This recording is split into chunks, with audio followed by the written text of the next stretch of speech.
Olá, amigo do canal Solilóquio. Hoje nós vamos fazer o vídeo um pouco diferente, nós vamos usar um pouco de imagens. Você que acompanha o canal sabe que nós fazemos vídeos baseados em só áudio, né? Mais parecido com um podcast, mas hoje nós vamos usar um pouco de imagens e vamos fazer também algo não tão preso a um roteiro. Queremos conversar um pouquinho sobre o contestado. Se você procurar no Google a palavra contestado, você vai ver muitas entradas falando da guerra do contestado. Inclusive historiadores no YouTube, eles comentam, botam a palavra contestado e estão comentando a guerra. Não está errado, né? Se chama essa guerra do contestado, o nome que se dá para ela é justamente isso, contestado. As pessoas conversam, falam, se comunicam dessa maneira. No entanto, também é preciso entender o que é o contestado. Contestado, sempre que dois estados no Brasil, eles tinham dúvidas sobre suas fronteiras, tinham um litígio entre essas fronteiras, aquela região de dúvida era chamada de região contestada. Por exemplo, o próprio Minas Gerais e Espírito Santo aqui, ó, eu trouxe o estado de Minas, o jornal, ali fala sobre as marcas de um contestado que houve, um litígio que houve entre mineiros e capixabas. Então, houve contestado no sul, houve contestado em outras regiões do Brasil. Aqui no sul ficou muito famoso, contestado, por causa da guerra que veio depois. O nome Guerra do Contestado veio porque essa guerra aconteceu na região do contestado. Só que não foi uma guerra entre o Paraná e Santa Catarina disputando necessariamente ali a fronteira. A guerra do contestado mesmo, ela é uma guerra de poceiros, de pessoas que foram tiradas de suas terras e foram se reuniram em torno de monge, né? Se tornou uma revolução com aspecto fanático religioso, e essas pessoas acabaram lutando contra o governo, contra a injustiça que eles entendiam que o governo estava causando. E o Paraná e Santa Catarina, inclusive, combateram essas pessoas, né? De certa forma, lutaram junto contra essas pessoas. Tem que entender bem essa diferença do que é a Guerra do Contestado, que tem muita matéria sobre isso, e do que é o contestado, que é a região disputada entre Paraná e Santa Catarina. Eu vou puxar aqui no Google Earth e mostrar mais ou menos como o Paraná entendia e como Santa Catarina eles entendiam ser suas fronteiras. Santa Catarina entendia que a fronteira dela começava por aqui, por onde começa hoje, e quando o governo português delimitou essas terras, ele não conhecia muito bem esse interior, que era sempre chamado de sertão, né? O sertão era a parte não desbravada de um lugar mais de uma cidade, já de uma vila já formada. Então ele traçava uma linha e dizia: o limite é essa linha e seu sertão, ou seja, o seu interior. Se nós respeitarmos aqui alguns limites naturais, nós vamos perceber que dá para passar uma linha aqui no Rio Negro e depois no Rio Iguaçu, e vai dar mais ou menos aqui na linha traçada no litoral, respeitando esse limite natural. Santa Catarina dizia que esse era o seu limite. Aí, nesse caso, ficaria dentro de Santa Catarina Francisco Beltrão, Dois Vizinhos, Pato Branco, Clevelândia, Palmas, toda essa região aqui, né?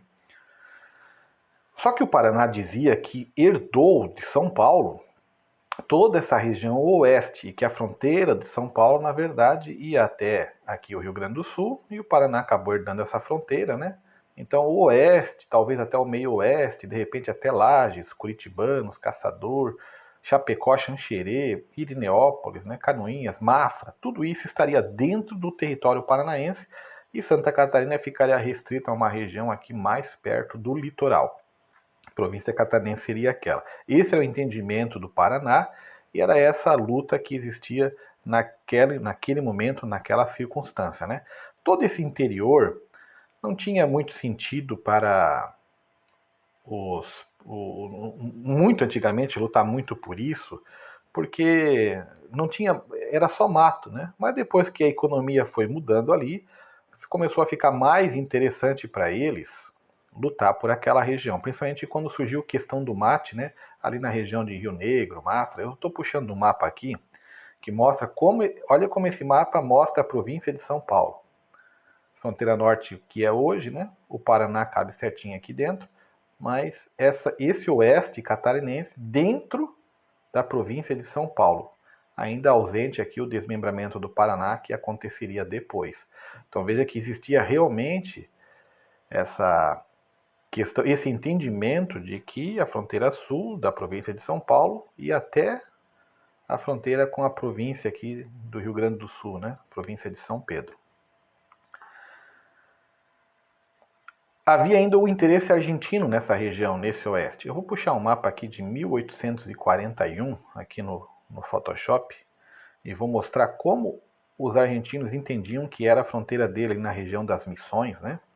Olha só. Como entrava aqui, a Argentina como entrava no que é hoje o oeste catarinense, né? Por aqui está São Francisco, Desterro, que é Florianópolis, né? Joinville por aqui. E o oeste catarinense estaria dentro, segundo a Argentina, dentro de um território que pertencia à Argentina. A Argentina disputou com o Brasil, buscaram um arbitramento internacional na pessoa do Grover Cleveland, que era o presidente americano na época, e Cleveland, por causa da posse, né, do uti possidetis ali, que é a posse de fato, quem estava tendo, moravam brasileiros ali, o Brasil administrava a região, então Cleveland deu a posse para o Brasil. E em homenagem a Cleveland, inclusive, existe essa cidade, né, no Paraná aqui, ó, dentro dessa região, chamada Clevelândia. Foi uma homenagem a Grover Cleveland. Então, com a Argentina de fora, voltou a ter aqui a disputa entre Paraná e Santa Catarina, já que o território foi recomendado como sendo brasileiro, foi reconhecido como brasileiro. Bom, a região do Mate, principalmente, era essa região aqui, né? Mafra, Canoinhas, Irineópolis, né? Que na época era chamada de Cidade dos Valões. Acho que o pessoal de Irineópolis até hoje chama de Cidade dos Valões ali, né? Mas qual era o argumento de Santa Catarina? Santa Catarina alegava que o limite entre as duas províncias havia sido claramente delineado nas provisões de 9 de novembro de 1749, olha só, 1749, no Império Português, 9 de setembro de 1820 e 12 de fevereiro de 1821, usando aqueles limites que eu mostrei, né? Usando aqui os Rio Iguaçu, Rio Negro, até a fronteira atual aqui, entre Garuva e o Paraná. Já o Paraná, quando se desmembrou de São Paulo, ele argumentou que São Paulo era o dono dessas terras aqui no oeste, né?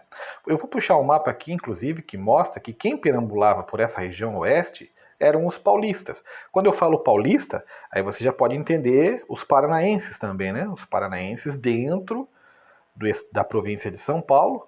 Então, o sul de São Paulo é o atual Paraná. Então, quando fala que paulistas andavam por ali, de certa forma, são os paranaenses, né, que se desmembraram de São Paulo. Esse mapa de 1842, do Brasil, de 1842, está mostrando aqui, ó, como o outro de 41, né, mostrava, a província de São Pedro tendo o limite lá onde Santa Catarina dizia que era o seu limite norte. Olha Santa Catarina aqui, restrito ao litoral, mais perto do litoral dos rios aqui, né? E a província aqui de São Pedro, Rio Grande do Sul, batendo na província de São Paulo, aqui onde hoje é o Paraná. Mas os paulistas diziam que a fronteira deles era essa aqui, ó, Rio Uruguai, Rio Pelotas, que é a fronteira hoje entre Santa Catarina, por ali, e Rio Grande do Sul, né? Então, imagine que para São Paulo, o limite era aqui e não lá em cima. E quem andava por essa região realmente eram os paulistas, ou os paranaenses, né? Não os catarinenses. Perceba o caminho das tropas, um caminho muito conhecido, né? Que ligava o sul, província de São Pedro, lá, e até o Uruguai, ligava aonde? Passava pertinho de Curitiba, na região de Curitiba, e ligava lá para São Paulo. Então, esse caminho não ligava o oeste a Santa Catarina, a província de Santa Catarina, perto do litoral. Era uma ligação norte-sul, mas não ligava para o leste, onde estava Santa Catarina. Então, quem andava naquela região, quem desbravava essa região, eram os paulistas, ou os paranaenses na época, dentro de São Paulo, né? Correia Pinto, inclusive, o Morgado Mateus, que foi presidente da província de São Paulo, ele mandou Correia Pinto, deixa eu até puxar aqui a imagem do Correia Pinto, ó. esse bandeirante Correia Pinto, ele fundou a cidade de Lages. Agora você preste atenção onde é Lages dentro de Santa Catarina. Vou puxar aqui no Google Earth e mostrar onde é Lages. Aqui no coração de Santa Catarina, na verdade, já quase saindo de Santa Catarina, perto do Rio Grande do Sul. E quem fundou Lages foi Correia Pinto. Você pode ver até que tem um nome de uma cidade aqui pertinho, ó, em Santa Catarina, cujo nome é Correia Pinto, homenageando esse bandeirante. Então, quem fundou Lages foram os paulistas, ou os paranaenses que herdaram depois a região, e não Santa Catarina. Só que Santa Catarina começou a alegar, reclamou com o governo imperial que os paulistas estavam tomando conta de um território que não lhes cabia. E o governo imperial mandou devolver Lages ao seio catarinense. Santa Catarina usou muito esse argumento para dizer que isso provava que o Oeste, reconhecidamente pelo Império, o Oeste era catarinense, senão não ia mandar devolver Lages, né? Então aqui a gente já vê um mapa onde mostra a região de Lages devolvida para Santa Catarina. Agora, que quem andava por aqui realmente eram os paulistas, olha o nome dessa cidade aqui, Curitibanos, né? Então, eram chamados Campos dos Curitibanos. Quem eram os curitibanos? Os que viviam em Curitiba. A gente tem que imaginar Curitiba como uma região ampliada, não só a cidade de hoje, né?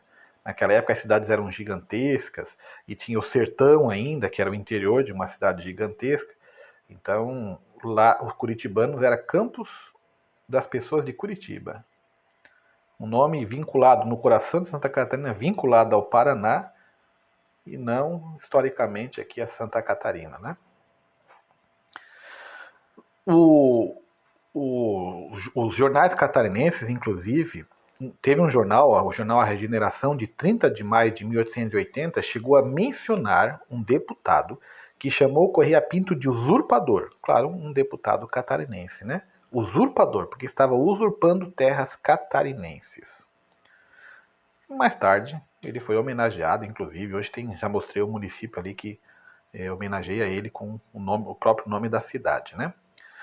Santa Catarina começou a dizer então, vejam bem, o Paraná tinha um argumento que dizia assim, olha, somos nós que andamos por aqui, nós que formamos os povoados nesse oeste, então, pela lei do uti possidetis, que inclusive o Brasil usa em questões internacionais, ganhou esse oeste da Argentina baseado nesse argumento, o oeste catarinense é nosso pelo uti possidetis. Santa Catarina disse não, as fronteiras nossas estão bem delimitadas. Qualquer brasileiro pode fundar povoado dentro de Santa Catarina. Isso não transforma aquele pedaço, aquela vila onde eles moram, numa região de outro estado. O estado de origem deles é outro, mas estão fundando vilas dentro do território catarinense. O território continua sendo catarinense. Santa Catarina queria, então, dizer que o uti possidetis podia ser usado em questões internacionais, mas não tinha valor dentro de questões nacionais. Então, por causa dessas reclamações, a província do Império, o governo imperial, desculpa, não é a província do Império, é o governo imperial, através do decreto 3378 de 16 de janeiro de 1865, ele delimitou limites temporários entre as duas províncias. Então Santa Catarina ficaria mais ou menos por aqui, talvez aqui por Curitibanos, né? O rio Saí-Iguaçu, Serra do Mar, o rio Marombas, que passa por aqui, eu acho, perto de Curitibanos, mais ou menos, até o rio Canoas. Então Santa Catarina ia ficar com esse pedaço aqui, mais restrito ao litoral, conforme já mostrei em outros mapas, Lages dentro de Santa Catarina, e todo esse oeste ficaria para o Paraná. Mas você pode imaginar que isso gerou muita reclamação feroz em Santa Catarina. E no mesmo ano de 1865, o governo imperial voltou atrás nessa delimitação temporária. Por isso a questão continuava. Eu vou mostrar aqui mais mapas antes de terminar o vídeo. Vou mostrar aqui o mapa de Santa Catarina de 1908 já, portanto quase perto da Guerra do Contestado. E você vai perceber, quem conhece o mapa do Paraná e Santa Catarina, vai perceber que o mapa de Santa Catarina aqui está com... É um mapa nacional, tá? Não feito pelo estado de Santa Catarina. Mas incluiu toda aquela... O sul do rio Iguaçu aqui, ó, incluiu para o território de Santa Catarina, que é o que ela dizia que era o seu território, né? Também tem Esse mapa de 1891 mostra também, é o mapa dos Estados Unidos do Brasil, né, como era chamado na época. Esse mapa mostra, dentro da República já, essa fronteira ampliada, a fronteira norte, né, ou diminuída, se você observar do ponto de vista do Paraná, pegou um pouco do sul do Paraná aqui, né, do sudoeste paranaense, que é como Santa Catarina entendia suas fronteiras. Esse mapa do Paraná, de 1896, já mostra o Paraná atual, o Paraná com todo aquele oeste catarinense até o meio oeste, e Santa Catarina limitada mais ao interior, ao litoral. Outro mapa, esse muito conhecido na internet, né?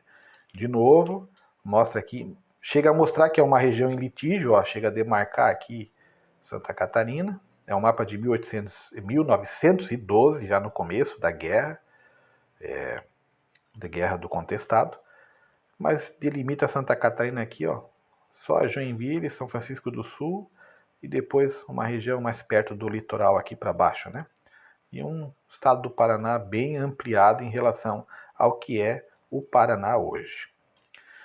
Bom, isso gerava muito problema, porque essa terra acabava sendo uma terra de ninguém, esse oeste. O Paraná não podia reivindicar, Santa Catarina reclamava. Santa Catarina não podia reivindicar, o Paraná reclamava. Como você pode imaginar, isso gerou o problema. Nós vamos falar num próximo vídeo, no vídeo 2, quais são esses problemas gerados, que situação isso gerava, e como foi tomada essa decisão e algumas consequências da Guerra do Contestado, né? A própria Guerra do Contestado foi uma consequência dessa situação do contestado. Então, como o governo federal não agia logo para decidir, um problema, quando a gente não resolve, ele acaba gerando outros problemas, né? O problema não se resolvia durante séculos até, e acabou gerando a Guerra do Contestado. Mas esses problemas eu comento melhor no vídeo 2. Espero que esse vídeo tenha sido de alguma forma didático, né? Estou falando um pouco mais livremente aqui, espero que tenham gostado. Até o vídeo 2, quando eu comentarei mais sobre o contestado. Continue conosco aqui no canal Solilóquio.